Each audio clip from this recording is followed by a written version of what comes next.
I accidentally Reiki'd a sociopath, and this is what I learned. Hello, INFJ community, and those looking to learn from INFJ wisdom. I am Vila Ramsey, and I am sharing my experience with a second level sociopath. I am also going to be sharing many more experiences that I've also had with sociopaths as well. As I am a shaman, I am giving also an energetic read for what happened when the Reiki experience happened, and it's also going to cover decades of studying this incident and studying sociopaths since this happened to me when I was quite young and what I have learned past that point. Reiki, everything is energy. So thoughts, emotions, everything that exists, because there's only like protons, neutrons, and electrons, and then things can, as science has known that there's a number of different dimensions. I think they've at least proved that there's 11, but there's like at least 13 different dimensions, and then you have things that can move interdimensionally or be in between dimensions. That is the same thing too when it comes to physical ailments and things that can happen to the human body.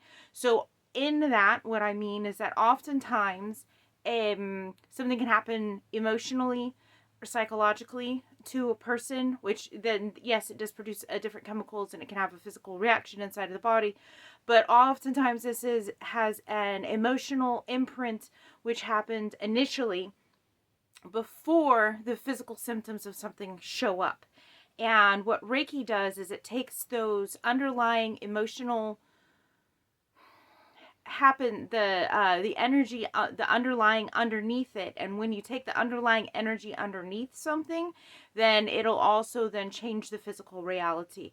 So it is an absorbing of somebody else's thoughts and emotions for what created at a physical reality or the manifestation of the physical reality.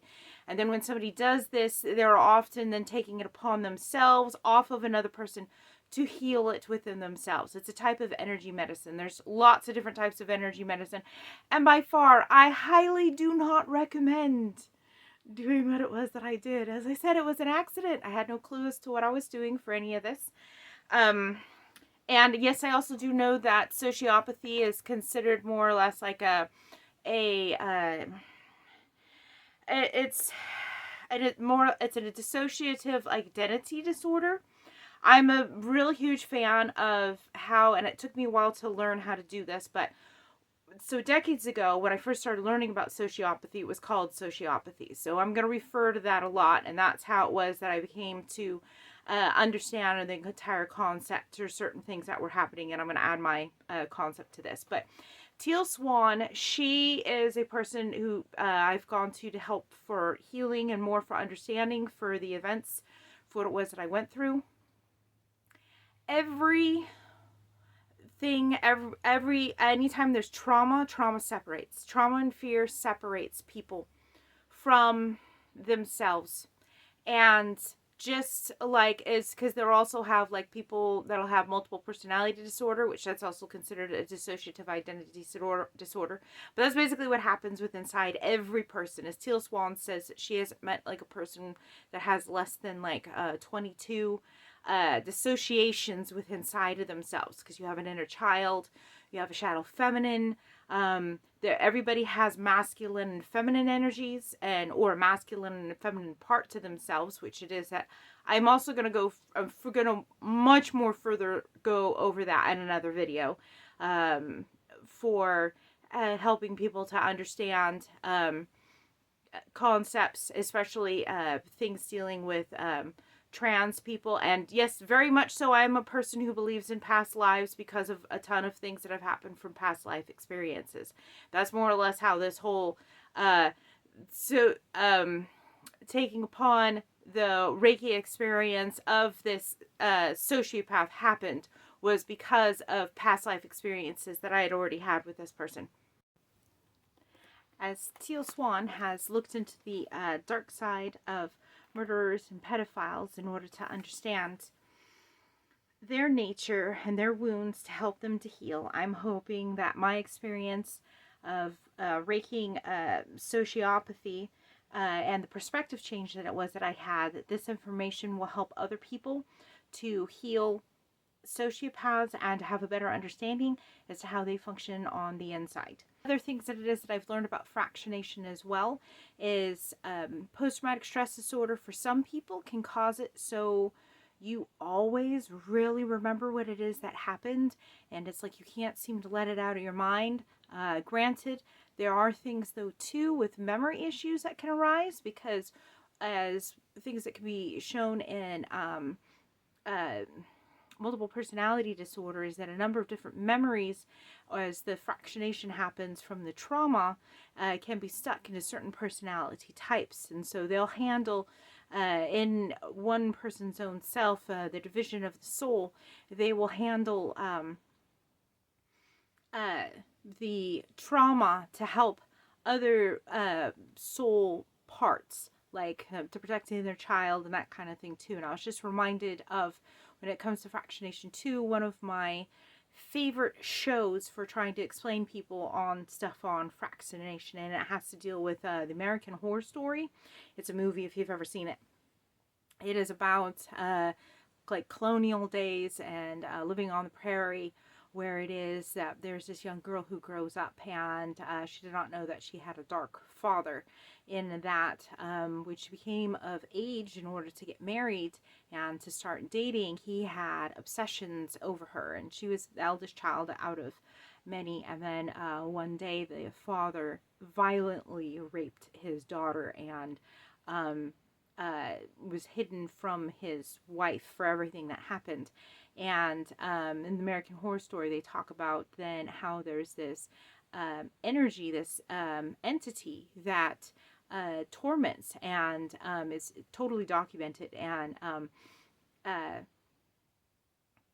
goes after the girl, continues to torture her, like lifts her up in the air, like, so it's seen by many people as to what happens, and runs all over the roof and creates all of these scenes, and basically tortures this girl over and over and over again, showing what it was that the father put her through.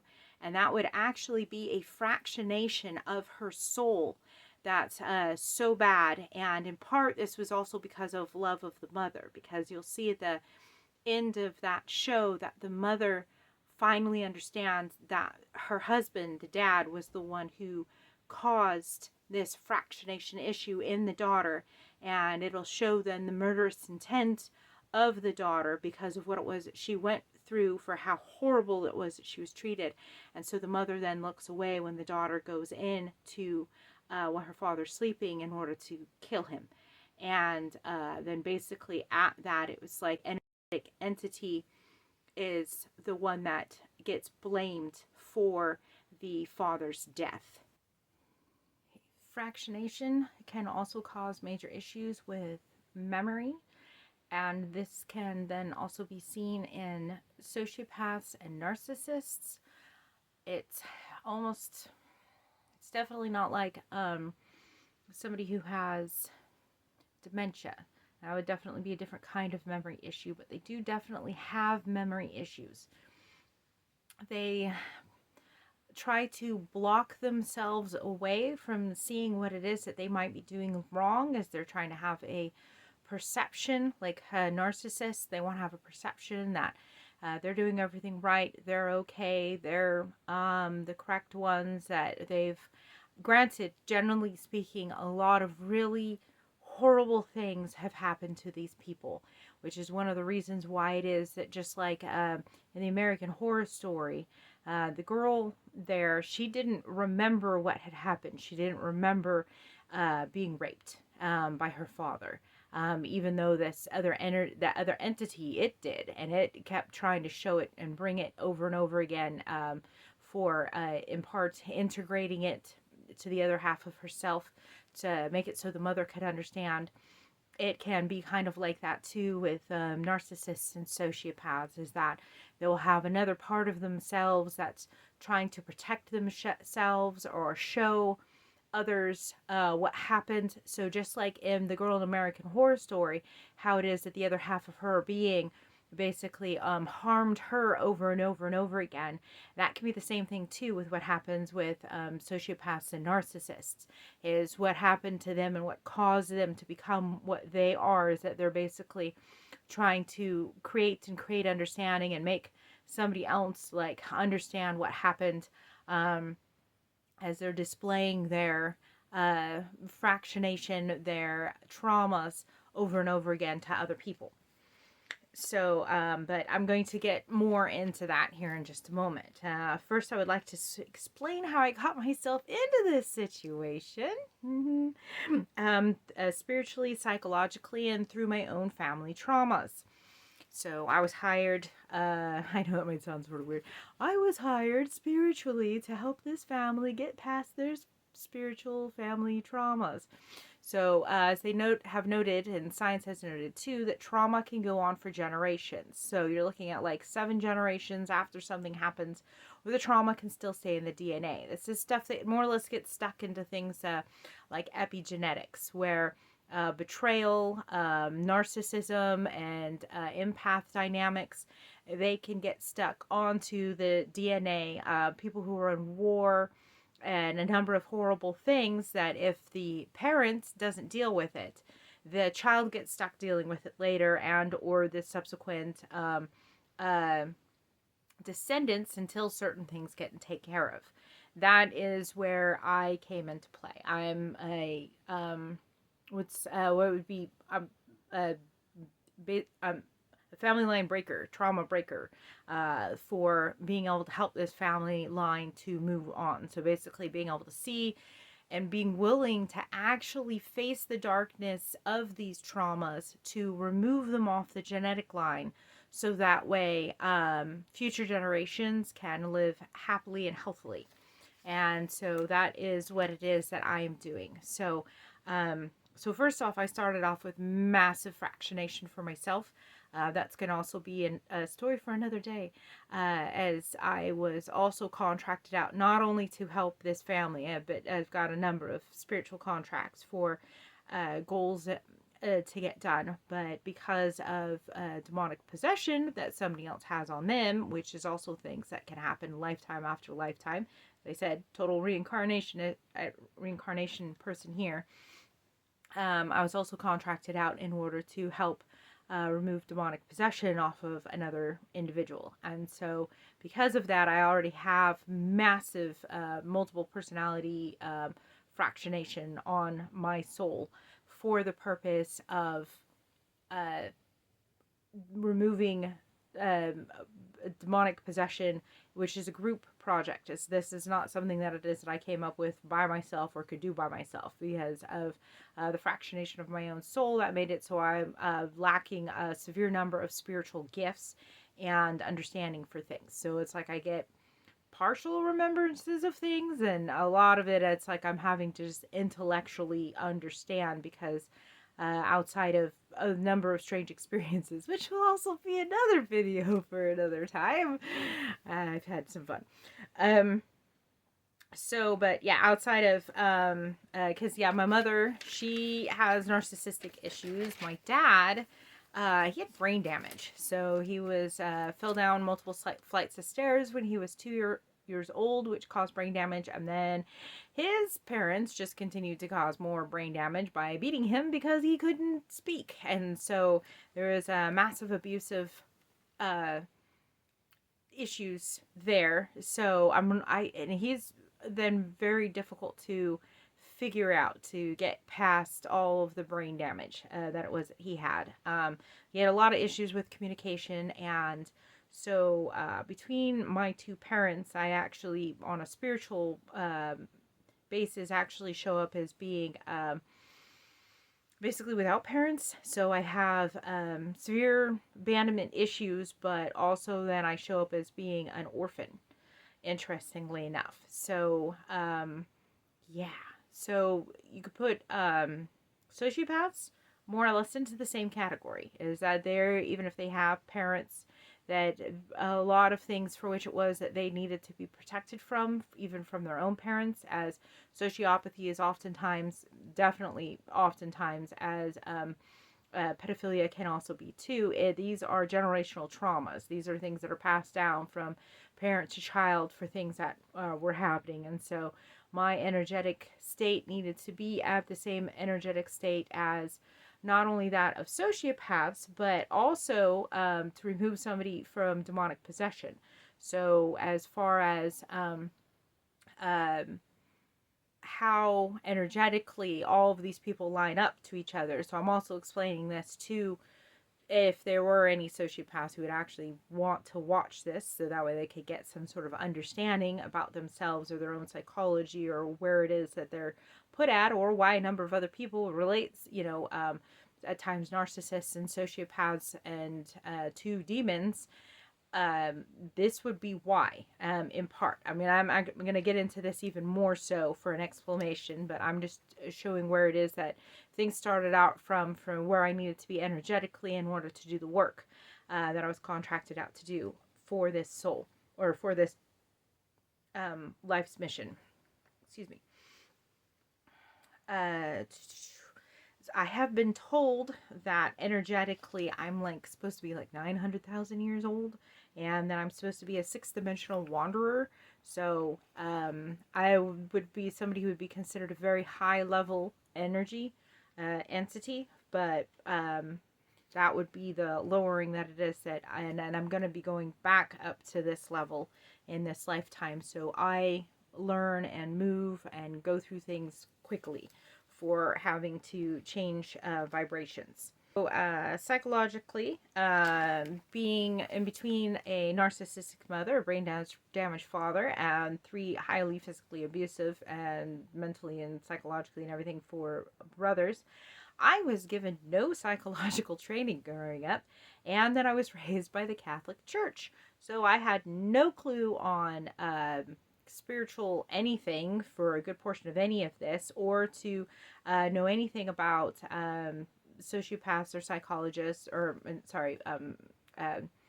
narcissists, or people who, anything for psychology, pretty much anything for people trying to dominate over other people, how to protect from any of that. I went into any and all of this when I was 18 years old as being completely clueless. Also, I was the wonderful little 18-year-old virgin who had never been kissed when I went into dating my first second level sociopath. It was a boyfriend. I ended up getting him on Valentine's Day when I met him at the community college. I was actually working in student government, and I was also a dance club president for what was going on there, and had decided to help put the Valentine's Day dance together, which is where I met the second level sociopath at, and we're going to call him R. So I met him through one of the other girls who was in dance class. She brought him along to the dance, and then he just really wanted to date me afterwards. So I had to listen to her constantly asking me, "Will you date my friend? Will you date my friend?" And so he had knee issues at the Valentine's Day dance, so I wasn't that interested in doing it, because it looked like he couldn't dance with me. So I was like, okay, well, whatever. I'm busy dancing. We're 2 different worlds. And he also smoked cigarettes, so I didn't want to have anything to do with him. But my friend kept trying to convince me every moment there was that she got. She was like, "Oh, he heard that you don't want to have anything to do with smoking, so he's gone from 2 packs a day to only 2 cigarettes a day, and he'd really like to go see you again. We can make it a group date. We'll go dancing downtown in Portland, Oregon, and hit some of the clubs that are there, and we'll take you out, and so you'll get to meet him again." And so she convinced me by getting to go dance again, since I love dancing, to get to go to see him again. I barely talked to him the entire time, and pretty much didn't have anything to do with him. He loaned me his jacket at one point when I got a little bit cold, which I thought was kind of nice. She then, after that second date, was like, "Oh, you need to go on another date with him." And I was just like, "Wait, what?" But we didn't talk or do anything like that first one. So but she was like, "Well," because he lived 16 miles away from where I did, and I didn't have a car, I didn't drive or anything else for being able to see him, and so So my dance friend, she convinced me that he really wanted to speak with me and that I needed to spend time alone with him instead of in a group with R. So the deal was that she was going to go over to her boyfriend's house, who didn't live too far away. She was going to leave me with her phone number so that way I could call her easily if I needed to.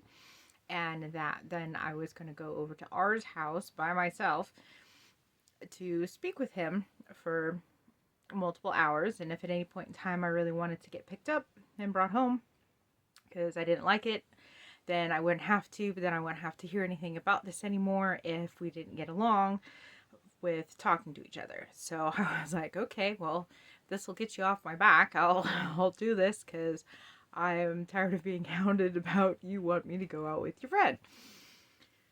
I was not prepared for what happened. I went over to his house and we started talking, and there seemed to be a thing for me for past life stuff, where it is the whole thing of until death do us part, for which it is that they state in marriage vows. That was not there. That for some reason is not a part of me for who I am. So spending about an hour with him, suddenly I went from, I don't know you, who are you, why are you even talking to me, like you're weird and kind of creepy, to, oh my goodness, you're the best thing I've ever seen in my entire life. So, like, let's get married kind of a thing. And I couldn't understand what the emotional change was. And it ends up that I had to learn in the hard way that if I know people from past lives, that I get absolutely rushed and flooded with whatever the past life experience was, or whoever it was, or how I knew them from a past life. So, and he was a person that I was engaged to be married with in a previous life, which I had to come find out later. It wasn't one of those things that I knew instantaneously. I've also had to learn about this too with other past life people, because it's like I get the emotional feels, but it's like I miss the intellectual stuff. So I've had other people help me to find out the intellectual information, since there are plenty of other people who have gifts for being able to do that. So fortunately, God's had it, so I've been able to come across these people. So that way I can learn from the experiences and then understand, my emotions better for when I come across more people, because that'll be stories for other days too, because I've come across a number of past life husbands and I just get absolutely flooded with all of the emotions from them within about an hour. It gets really complicated and messy. So this is not the best kind of spiritual construct to have by any stretch of the means.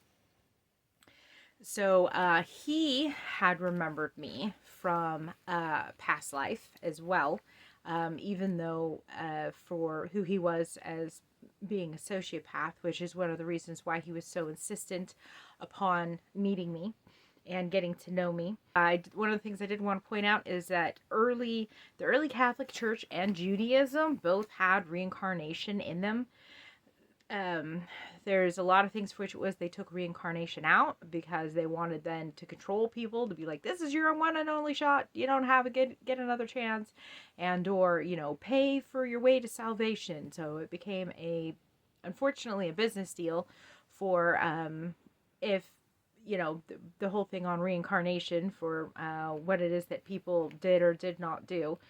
So this stuff is, grounded, and then there's tons of Eastern philosophies and everything else that cover all of this. But I had no clue on any of it from stuff, though, from the current Catholic Church and how it is that they teach people. They're supposed to be teaching people about stuff, or you'd like to think they're supposed to be teaching people about stuff, dealing with spirituality. And so people have a clue as to what it is that they're doing, but most of it's pretty much missed.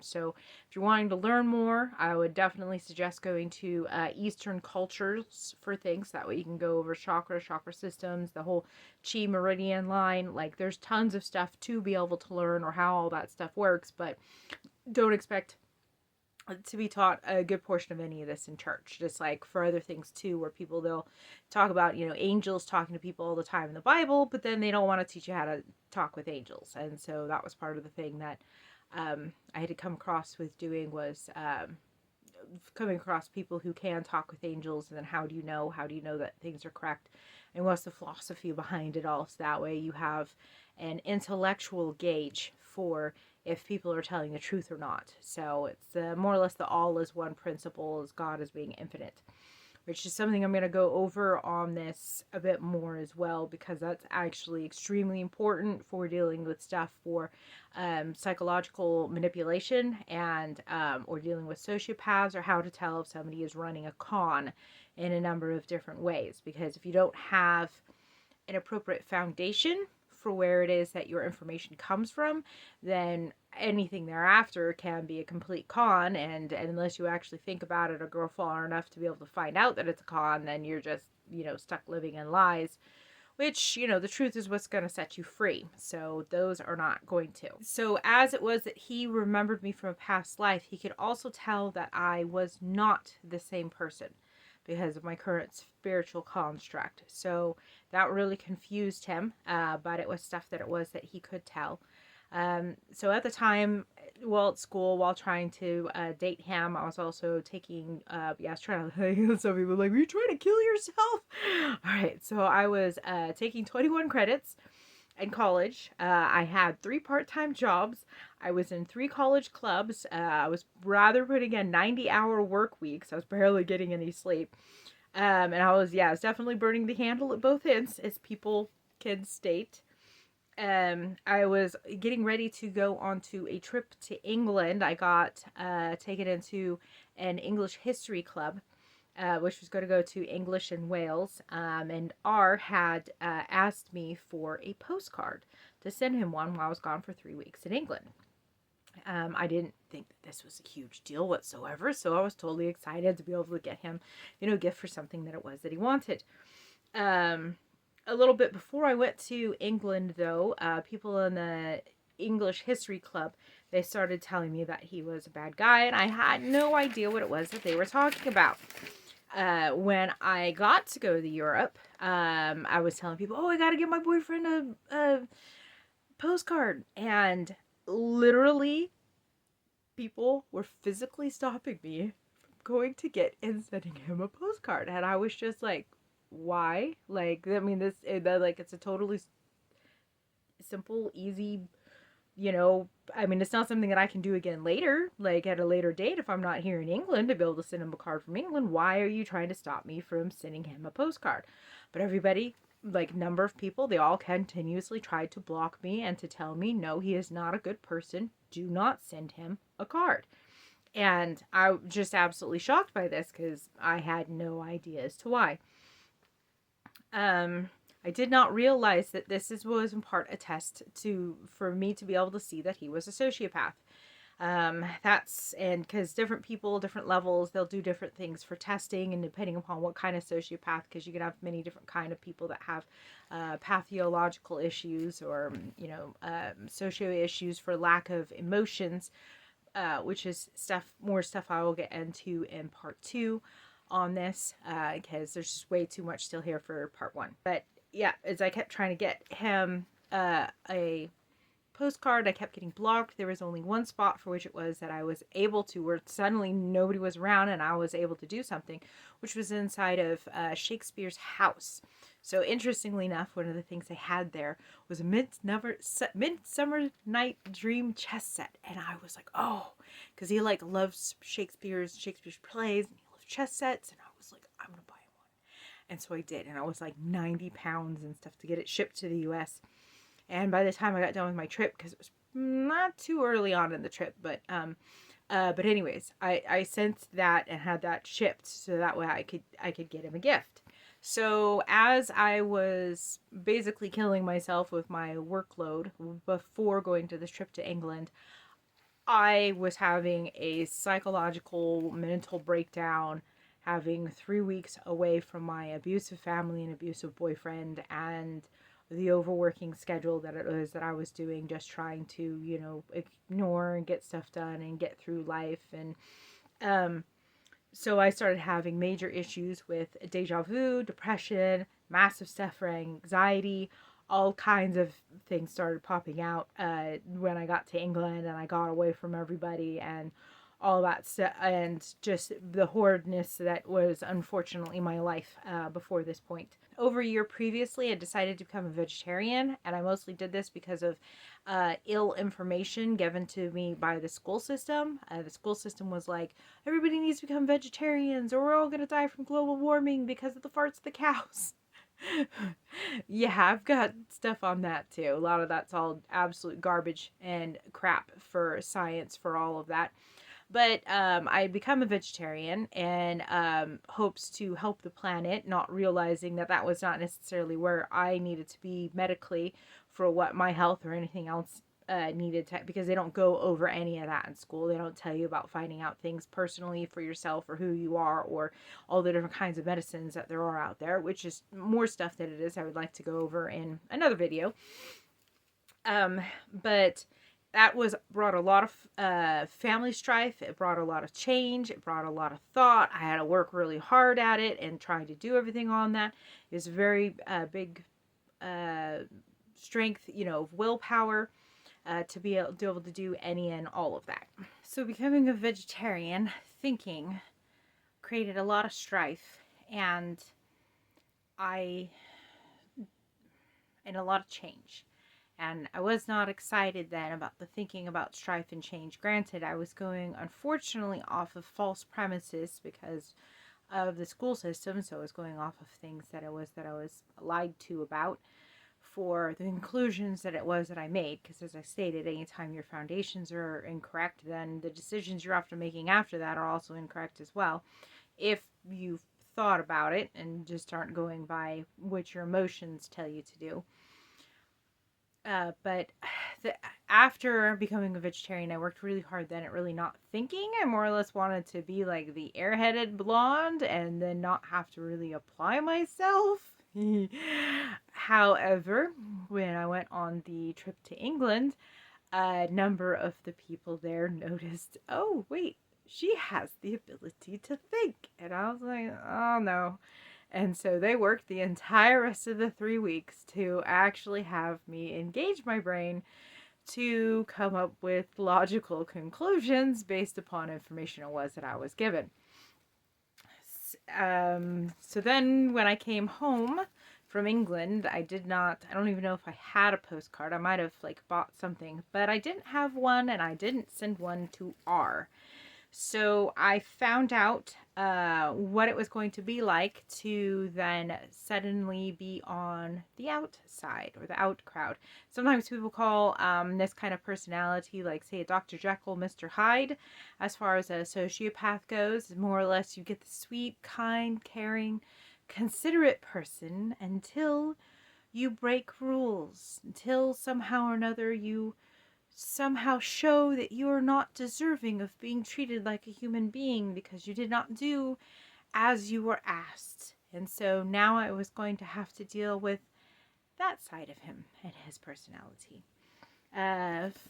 However, on that, for the background of R, for the creation of himself as being the sociopath that he was, or at least what it was I was able to get out of him, R had told me that, well, for one, that I would never meet his mother.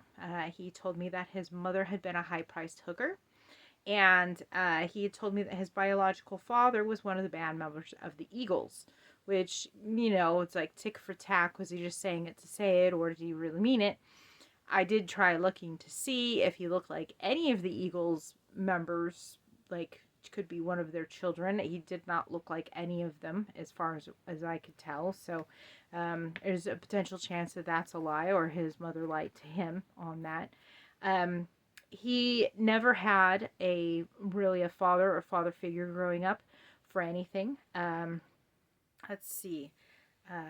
He stated that he spent a lot of time when he was younger being locked inside of closets because his mother would have clients that would come over and he needed to be done away with, basically. And so he would spend long times in dark closets as a child. Oh, yeah, this is just, totally awesome for parenting there. So, if you're wondering things to do to really screw your children up, let's see. is he stated when he got older that he got kicked out of the house often. They say more or less the people watching him and or his mother had stated that kids should be out causing problems and not sleeping at night. And so basically anything that could potentially, it sounded like in many ways, be irresponsible, his parents or, his mom and stuff, they worked to make that happen. So it's like, oh no, stay out late, go cause trouble, don't be home at a good time, don't get sleep, don't be here, go cause, do something someplace else. He finally ran away from his home at age 16. I do know that his mother smoked. I asked him about his smoking, and he just said that when, he finally got a place to live and stuff, that it just didn't feel like home because there wasn't smoke there. So he would just light cigarettes just to have the smell in the air because it seemed wrong for there not to be one. And, so there's a good chance too that, addiction issues from secondhand smoke. And then he ended up taking it up himself. On other things that it was that I noticed, I once saw, I don't know what it was that he was doing, but he went to go brush his teeth, and he was extremely messy with brushing his teeth. And I was like, why are you so messy with brushing your teeth? And he more or less stated, he's like, nobody taught him how to brush his teeth. He's just said that he just had to do his best to figure it out on his own.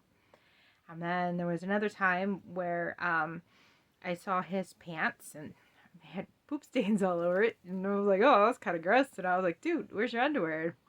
What do you, physical aren't you doing more for wiping your butt? Because that's kind of gross. And it more or less was seeming like that fell into the same category, that he didn't have anybody to actually show him how to do proper putting things together, wearing clothes appropriately, a number of anything else. I asked him all kinds of questions about his life, and I also worked to try my best to invite him into mine. So one of the things I asked him to do with me was to go to church.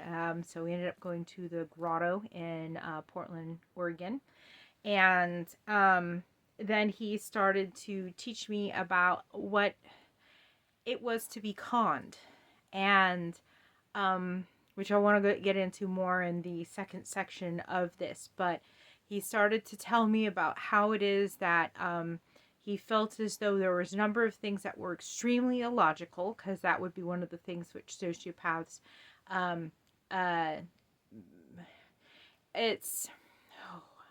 okay, sorry, I'm remembering more things I'm wanting to put in here, because it's kind of like a person who goes blind. They lose the ability to see out of their eyes, and so their hearing becomes really acute, or vice versa. That's what it is that you'll notice with a sociopath, that basically parts of them become closed off, so they lose sensory in different areas, only to have other senses to become more heightened. And it's oftentimes their thinkings and their reasoning and their logic sections, which is why it is that then they will use that to help manipulate people. But it's also like a way of communication, because it's like, if you're blind, and if somebody wanted to leave blind messages for other blind people, there'd only be particular people that would be able to follow. Like, it's like, depending upon what it was, but with the acuteness of other senses, it's like you could tell perhaps if somebody else was blind was there. Like, say they might, if they could potentially do something for leaving braille or something like that. It's almost like this inner language. And it's as he was kind of putting it, for how it is for somebody to con and then to be conned, how to see that. And but yeah, that'll probably be a little bit more in part 2 on things that it is that I've learned from sociopaths. Because I really didn't understand what it was that he was talking about at the time. So I was very big on telling the truth, especially when I was younger. I didn't really see the value in like not telling the truth, or why anybody stated anything for even white lies. Like, I didn't understand what the purpose of those were. I was just like, just tell the truth for what it is, since truth is my core function. And at times it's like I noticed that, he was lying or telling white lies and the such. And so I asked him about stuff that it was, that I noticed. And Then he stated that he probably told me the truth more than anybody in his entire life. And then as he was stating this, I could see his brain thinking. And he was like, oh, wait a minute. And it was like fear flashed across his face. And then it's like he quickly turned away to not be seen or something like that, to cover himself up, or to that he realized that somehow or another that I was like getting answers out of him. Yeah, which, I thought was a strange reaction. I mean, the truth will set you free. So if, you're how else do you expect to grow, change, modify, get a number of things if, you can't, if you're not facing or telling reality or going forward in reality for what it is. There were issues in the relationship. He was a sociopath. It'd be kind of funny or kind of really strange if there weren't issues. So he did intentionally try to create strife between me and other friends that were girls of his in his life at times, and things that it was that he was lying to me about how they wanted to cause me harm because of things I was doing to him. I mean, I was treating him absolutely wonderfully, so this to me completely confused me. I did try to physically talk then with these people and, and have basically an altercation to find out where the miscommunication was to why it was that I was being treated this way. And he then would go about his way to physically stop me from being able to go speak to or talk to these individuals. More than likely because he didn't want to get caught in the crap that it was that he was sharing between people. There was also a minor incident, and I'd put it minor now, but to me back then, it's like it was a big deal because, as I said, I'd never been kissed before for that kind of thing. So there was a minor sexual assault issue that had gotten involved. However, because of my my construct of my soul for how it is and how the soul carries the body, this was something that was dealt with very swiftly from spirit. So and karma came quickly.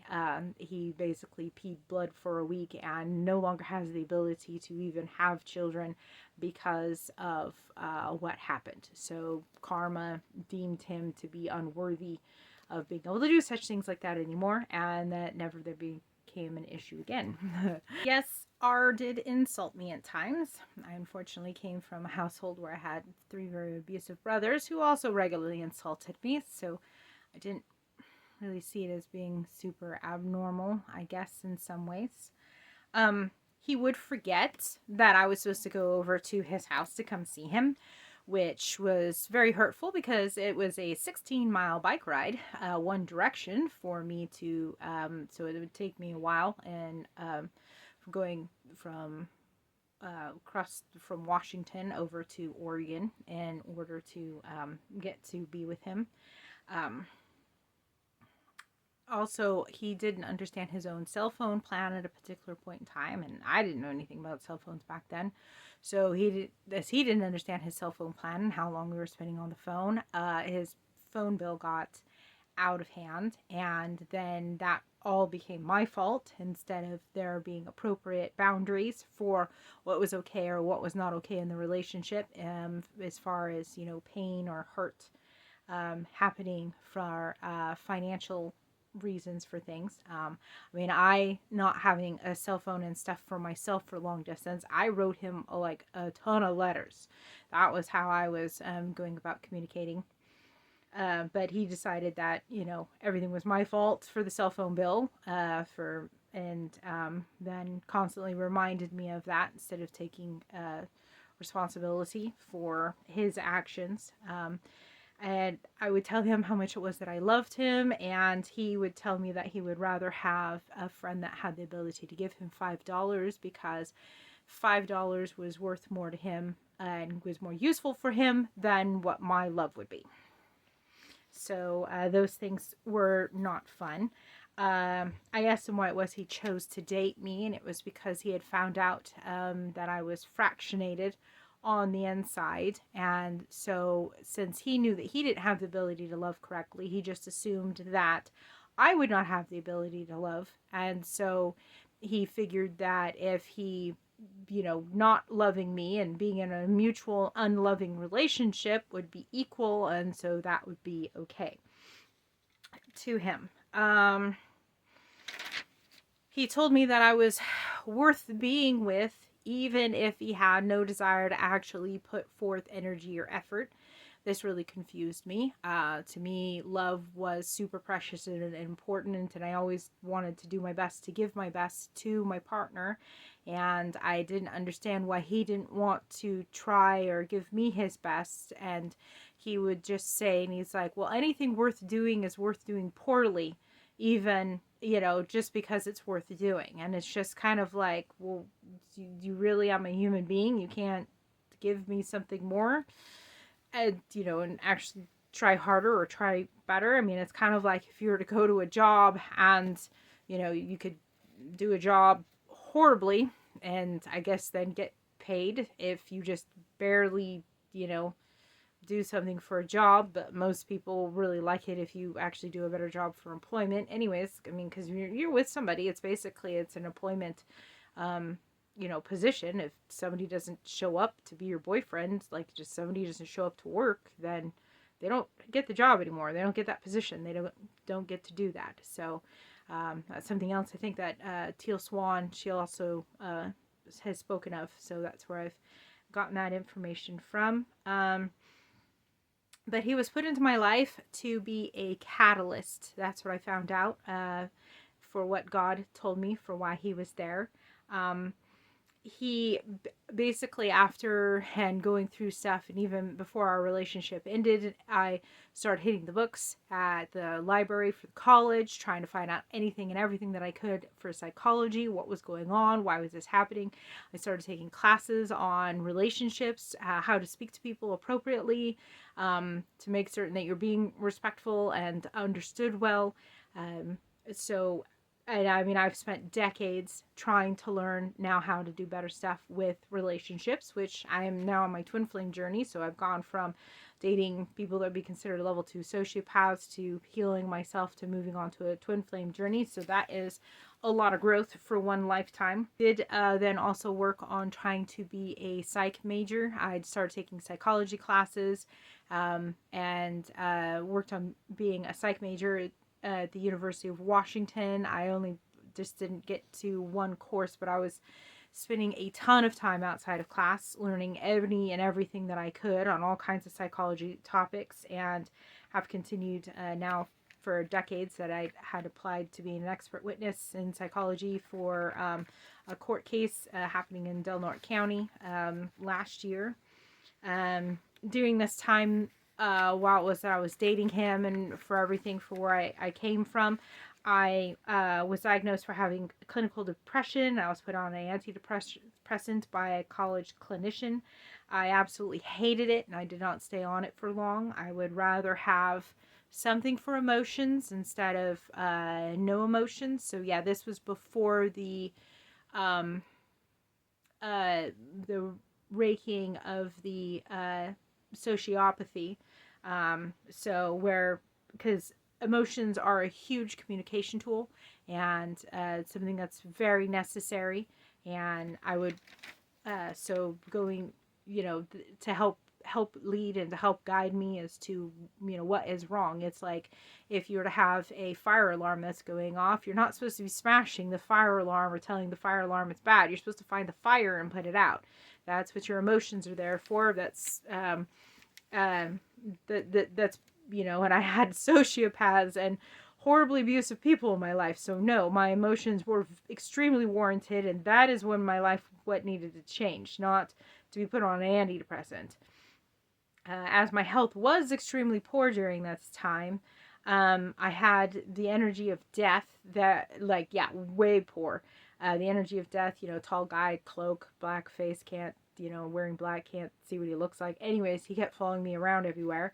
As I worked to face my fear of the literal entity of death, on a spiritual level, following me around, I started to turn my courage towards my boyfriend, because it was one of the worst things that I felt would be to lose somebody that I loved so much, but I couldn't tolerate being treated how he was treating me. So I really started to confront him, which to me was like facing death. Some of the things I didn't understand about myself was how it is that since I had the past life connection with him, I didn't realize that I was getting a soul reading off of him, then I was getting a mental reading off of him, how he was like a sociopath for his mind currently, and then how his body would run in between the two energies. So that for me was extremely confusing, because I would feel his soul, and his soul absolutely positively adored me, head over heels in love with me, but his mind was on a completely different level. And so that was hard for me to understand all of those communications. I also had a major hormone imbalance during that time from all of the heavy metal poisonings and the torture and abuse that existed in my own home. So I literally had to go through periods of time which I had to calm down in order to have anxiety attacks. Yeah, calm down to have an anxiety attack, not the other way around. So, and yes, this hormone imbalance did become, it was literally eating me alive with the adrenaline. I was losing all my cartilage and bones, which is stuff I had to deal with later. I did become absolutely terrified of phone calls during that time, just afraid that it is that he may call. During that time, I also became very suicidal, for which it was that I came up with my own technique, which ended up being an ancient technique to keep going. I would, yes, at times very dangerous, and I do not recommend anybody doing this, but I would put a razor blade all up to my heart, and I would think all I have to do is push, and it'll be over. This will be done with, and I'm not going to have to deal with this anymore. But then I started thinking to myself, well, if I were to put myself in the spot of being dead, so if I'm dead already and there's nothing, is there anything I have more than nothing? Because I could always take myself to nothing. So is there anything that it is that I have worth living for? Anything that's not so bad? And as I had done a lot of dance, I did have high respect for my body, and I'd put a lot of effort into it. So I wasn't really wanting to hurt my body. And by far it was my body's fault that it was that I was going through this. And yet I felt like I was going to be, punishing and harming my body when it worked so hard at trying to do everything that I had asked for, for hours every single day for dancing. So it seemed a little strange. So I was like,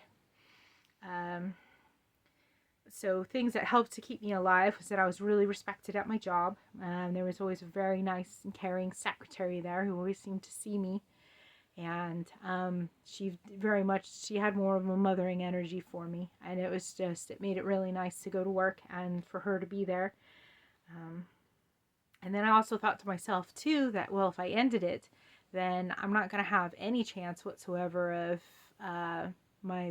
R ever changing his mind, of him ever growing up or seeing my value or worth.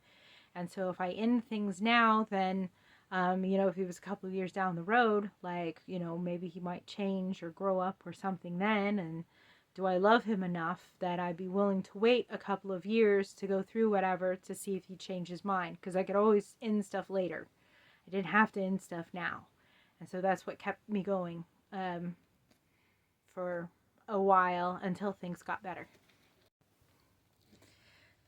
So by far in this and how it was that I was feeling, I'm definitely not saying that I wasn't codependent. I didn't have codependency issues. So, because from definitions of things, it definitely sounds as though I did, and I've been working to heal, to be better with that. A really healthy relationship I had recently has filled me with a lot of inner strength, so I'm doing okay currently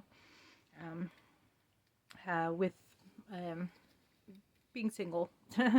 So, but anyways, so what was unusual about this time, for which it is that for learning about things later, was that R gave me a call, and he stated, if you kill yourself, I'm not going to your funeral. Well, number one, I hadn't said anything in his general direction about feeling suicide or going to kill myself or anything. I wouldn't do anything for trying to force somebody to stay with me, because that just would be cruel and unusual and weird. And why would I want to torture somebody if, like, I'm being the issue or if I'm being the problem? That's I'm not like that. That to me, it's like I want somebody to want to be with me. I don't want somebody to feel like they're forced to be with me. That just, it doesn't seem like it's right. However, what, and also I wouldn't expect him to go to my funeral either, because if I died, my family would probably figure, oh, well, she killed herself because he was such, he was being a butt, or because of their relationship ended. And so that would be asking him to go into hostile territory. So that would also be stupid. So I wouldn't think that either. But the reason why this struck me as being interesting as, let's see, so, because when I was like going to school, like way back in the day or whatever, one of the abnormal college textbooks it was that I had, they had like levels, and this is like when they called sociopaths at certain things for levels. So like level 3 sociopath would manipulate people to get them to kill them, or to get them to kill somebody else. That was kind of one of the things that was to basically like, how much can I control you in this game of mine to get you to do certain things. So, of course, lack of respect for, human and, empathy or anything like that, because that's not there for things. Or level 2 would work to try to get a person to kill him or herself. And I'm noting that, and so that's sorry, dog. So for one of the reasons why it is that this struck me as odd later, finding out this information.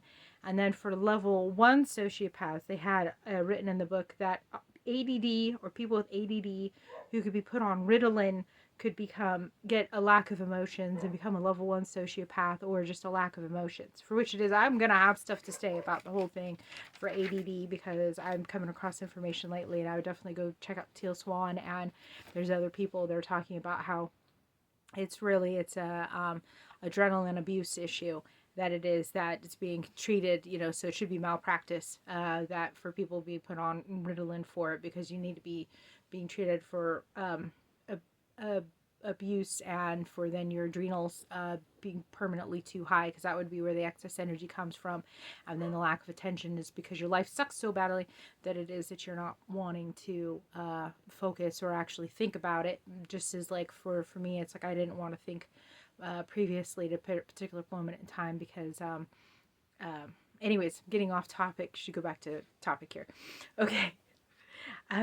So I did note also too that there was a part in R's life for which it was that he was talking about there had been some girl who had committed suicide. I do not know exactly how much or he had or did not have to do with that, but I did find it to be curious that he was calling to tell me not to do that.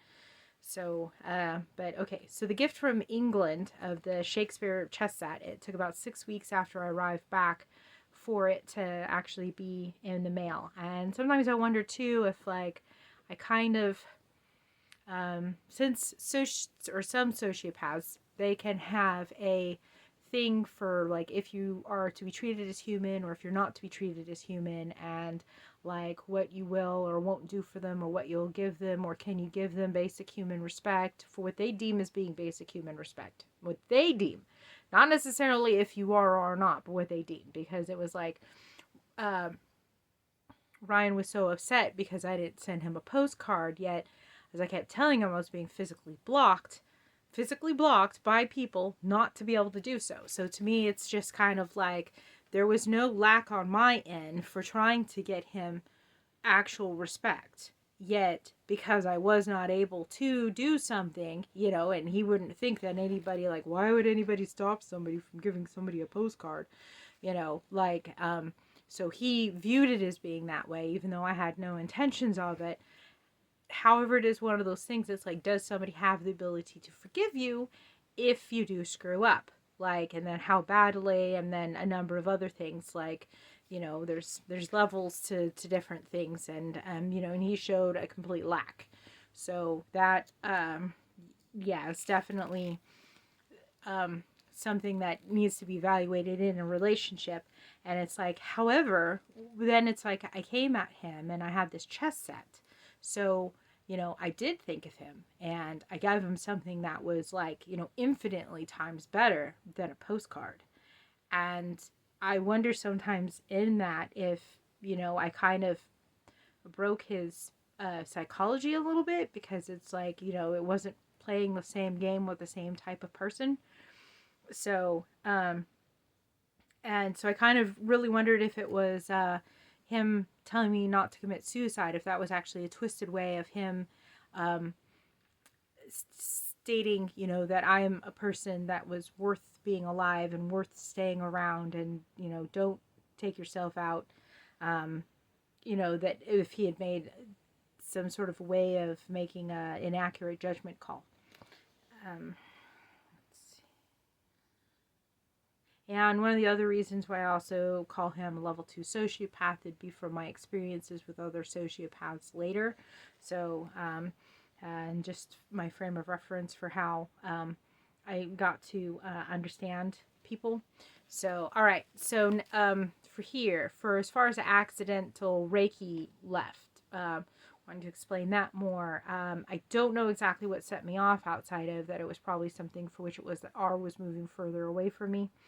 But I prayed and I prayed and I prayed, outside of doing my best to do stuff for unconditional love. But yeah, I prayed for hours. I prayed for like over 4 hours. And this was after at least 6 weeks of on and off intense praying and stuff. And it's just asking God over and over again, why can't he love me? Can he just love me? How can he love me? Over and over again, I kept asking for things for 4 hours straight. And 4 hours, it seems to be like some sort of a dedication point or something, to be asking something for 4 hours to, if you want to talk about, like, say, magical, the miracle making recipe. But because previously in the year I had a severe internal infection that was being caused by an emotional issue, which I didn't understand at the time, but I was having massive pee that was coming out of myself for a bladder infection that had just started. It wasn't something that built up to start because of how my soul is attached. And I was peeing a lot of blood, and I prayed for 4 hours and went to bed, and I woke up in the morning and I was fine. I didn't have to take anything, no herbs, nothing. So but the thing is that after praying for 4 hours on this particular day, for which it was that I was very upset about Ryan, and why didn't he have the ability to love me, as I could feel how much love his soul had for me, all of a sudden I was struck. And it was like being kind of like, I don't know, like a punch, but it wasn't like to the gut. And I was then terrified afterwards, and I just instantaneously stopped praying, stopped everything, psychologically, spiritually, emotionally, anything. I didn't want to have anything to do with it, and I was just trying to figure out what happened to myself, because something happened. So, and it took me decades to figure out what happened. So for nearly 2 years afterwards, there was this area that I could trace that went across my chest and across my heart. It was kind of like a lightning strike. And of pain. It was like somebody had taken a knife and had carved it inside of my chest. And I found out that it was an ethereal tear. The soul is connected to the body on the ethereal dimension. When the soul or the human is treated horribly, there is not a reason for the soul to exist in a physical body. When there is trauma, the soul, in order to protect itself from the trauma, will rip itself away from the physical construct of the body on the ethereal dimension. This is a process that brings a human closer to death, as the soul is trying to escape inhuman treatment. A body without a soul dies. A body can live between 3 to 6 months without a body. Body without a soul. Sorry. This is a story for another day. As everything is energy, I accidentally Reiki'd R's ethereal tear. I did not know that other energetic contracts were in play in my life. I had an energetic contract that I could not love anybody who could love me in return, which would be why the energy of the universe decided to give me his ethereal tear across my heart, so R so R could know love. So basically, I would no longer have the feelings for him, but that he could then know what love was, but it was to keep us from being together.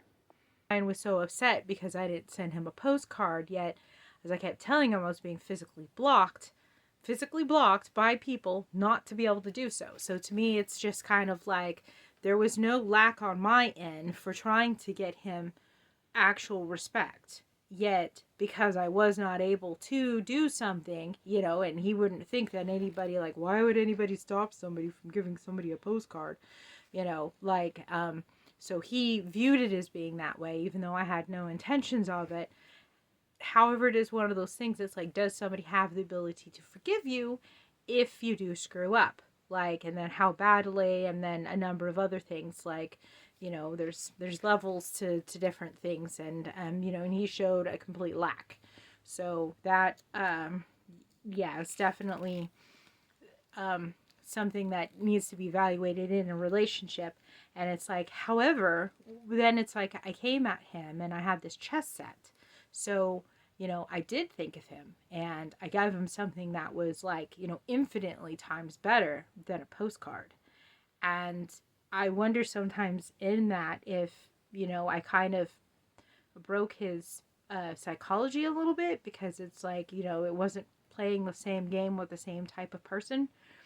So, and so I kind of really wondered if it was him telling me not to commit suicide, if that was actually a twisted way of him um, stating, that I am a person that was worth being alive and worth staying around, and, don't take yourself out. That if he had made some sort of way of making an inaccurate judgment call. And one of the other reasons why I also call him a level 2 sociopath would be from my experiences with other sociopaths later. So, and just my frame of reference for how I got to understand people. So, all right. So, for as far as the accidental Reiki left, wanted to explain that more. I don't know exactly what set me off, outside of that it was probably something for which it was that R was moving further away from me. But I prayed and I prayed and I prayed, outside of doing my best to do stuff for unconditional love. But yeah, I prayed for hours. I prayed for like over 4 hours. And this was after at least 6 weeks of on and off intense praying and stuff. And it's just asking God over and over again, why can't he love me? Can he just love me? How can he love me? Over and over again, I kept asking for things for 4 hours straight.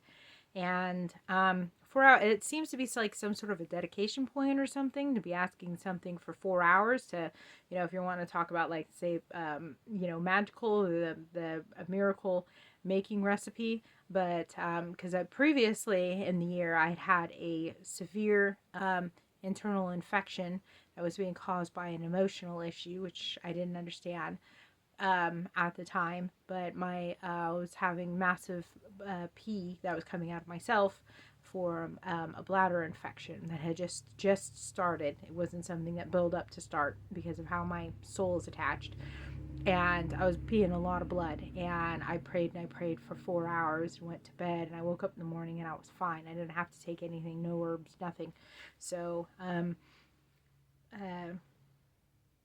but the thing is that after praying for 4 hours on this particular day, for which it was that I was very upset about Ryan, and why didn't he have the ability to love me, as I could feel how much love his soul had for me, all of a sudden I was struck.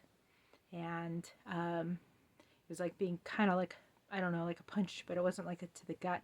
And I was then terrified afterwards, and I just instantaneously stopped praying, stopped everything, psychologically, spiritually, emotionally, anything. I didn't want to have anything to do with it. I was just trying to figure out what happened to myself, because something happened.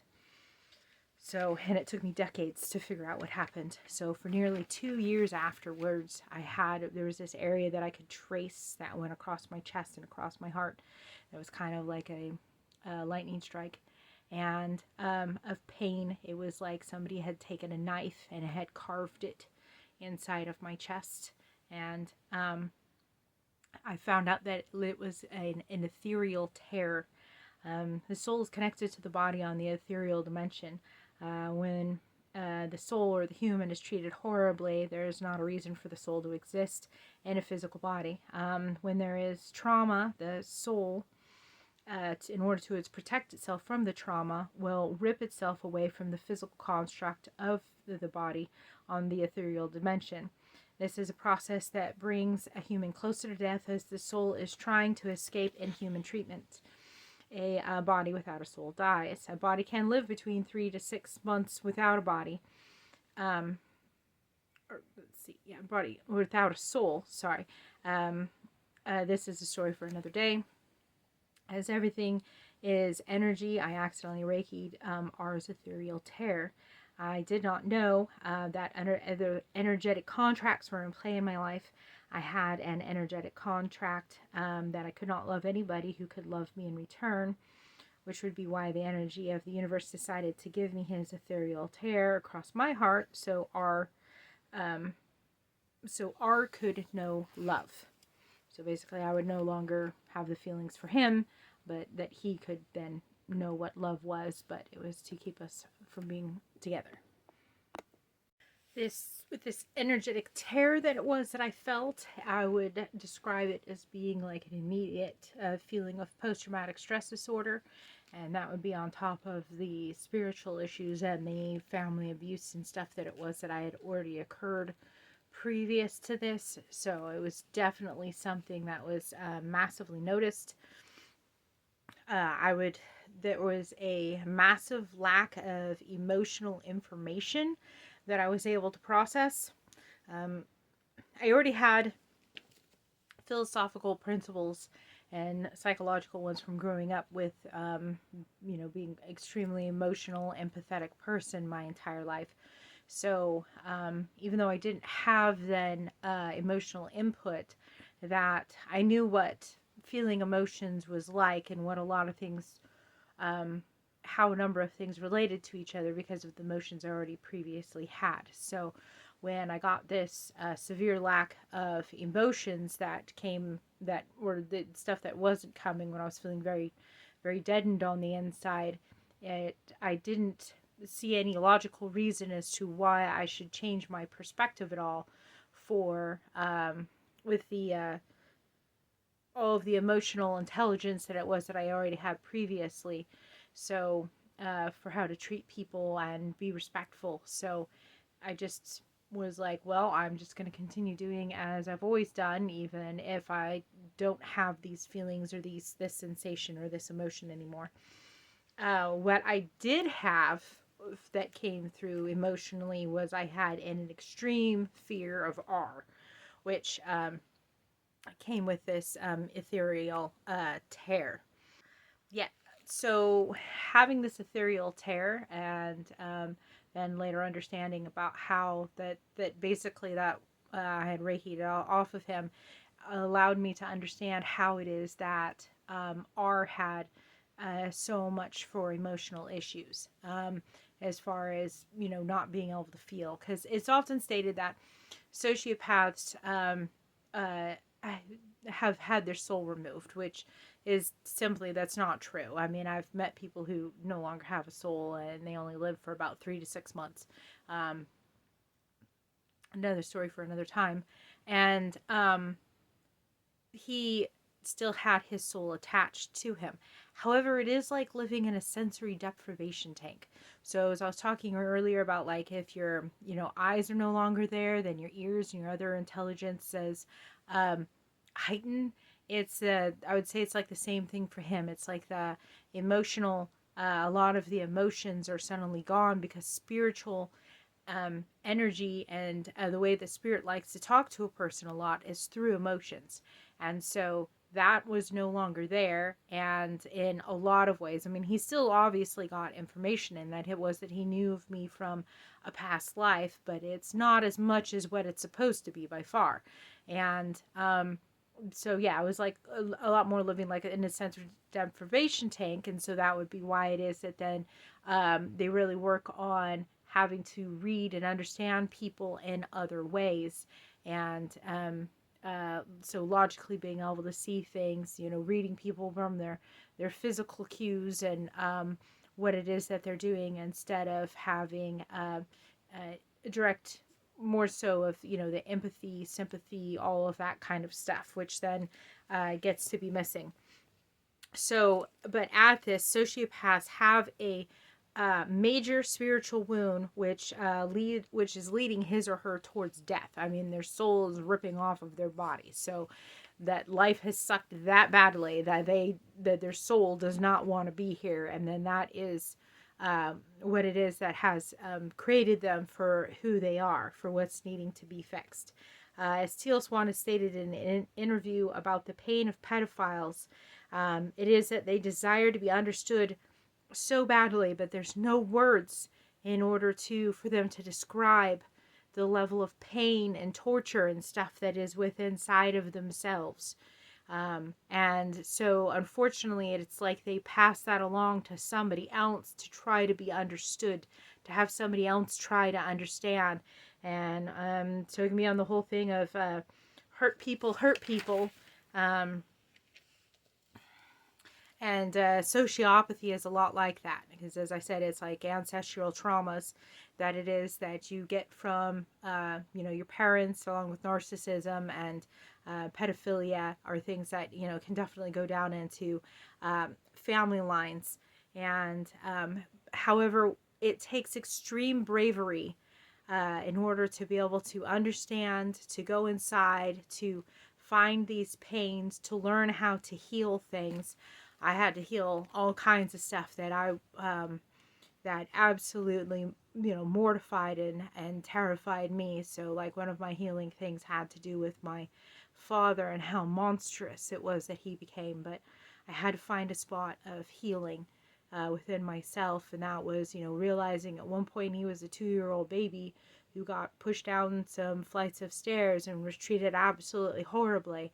And that's why it is that, he turned into the person that it was that he then later became. And it wasn't because, he was wanting to, but having to find that forgiveness and to release and find understanding can be very difficult to do. So just a reminder too, please like, share, and subscribe if any of this information you're finding to be useful, or this perspective. I'm intending upon bringing more perspectives, as also in one of my other videos I describe how a couple of covert narcissists got to be.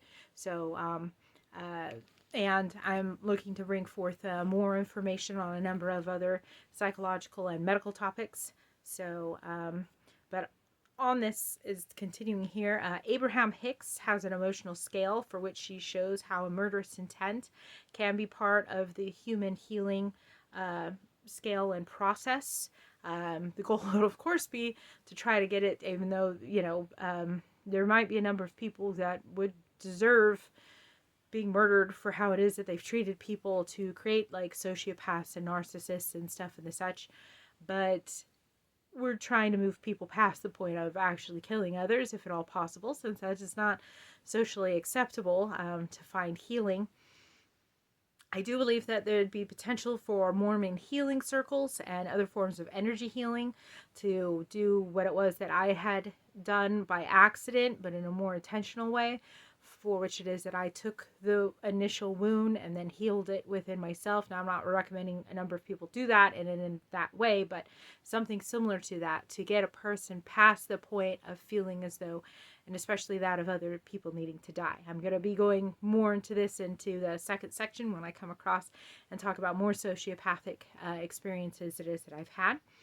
And after what happened, just so you know, he did actually go on to have a long-term marriage after my experience with him, for which it was that it did seem as though he was able to finally feel love. It wasn't for me, but he at least got there. And so and it became one of my trials for my twin flame, since he had been the person that was considered to be the person who'd hurt me the most in my life. And then for me taking that wound for him, would I do it again? And I know I have the ability to love, and It's one of the most precious things to me, and that's the gift that it was that I gave him. Even if it wasn't with me, I'm still glad that he got to have that. So yes, but I want to share a lot more about what I've learned from sociopaths, as there has been a lot more that I have learned. But give thanks to all that you would like to receive, and follow your joy.